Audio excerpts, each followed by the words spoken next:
Welcome to Raghavan naturopathy. आज बात करेंगे एक दो बीमारी है, एक है इन्फ्लामेटरी बाउल डिजीज और दूसरा है इरिटेबल बाउल सिंड्रोम IBS और IBD।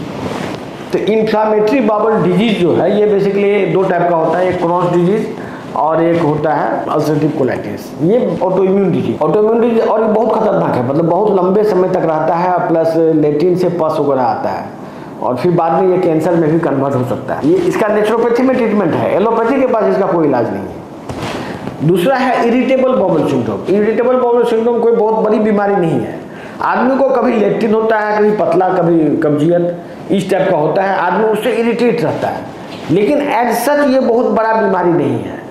ये सिंपली किसी को कब्जियत हो गया, कब्जियत होने के बाद अचानक ही पतला पैखाना होने लगा। इरिटेबल बाउल सिंड्रोम मतलब कोई थोड़ा मोड़ा खाने पीने में इधर उधर किया, बस उसको कुछ से कुछ उसको हो रहा है और 24 घंटा उसके बारे में वो सोच सोच के परेशान है कि आपको क्या हो गया है, लेकिन बीमारी बड़ा नहीं है।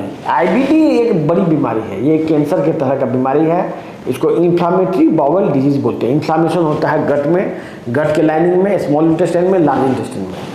ये एक अल्सरेटिव कोलाइटिस बोलते हैं उसको। एक होता है क्रॉन्स डिजीज, ये गट के लाइनिंग में अल्सर हो जाता है, अल्सर होकर गट फट भी सकता है और प्लस ये इस कैंसर के रूप में भी कन्वर्ट। ये फर्क है, लेकिन दोनों ही केस में, चाहे इन्फ्लामेटरी बाउल डिजीज हो या इरिटेबल बाउल सिंड्रोम हो, दोनों में ही आपको मूलभूत इलाज, आपको नेचुरोपैथी में जितना इलाज है इसका, वैसा इलाज किसी दूसरे पद्धति में नहीं है। इसीलिए इसको नेचुरोपैथी ही एकमात्र समाधान है इसका।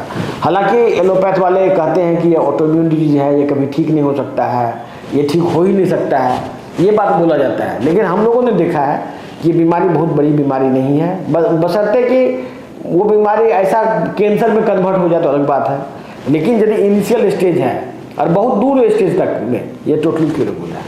धन्यवाद।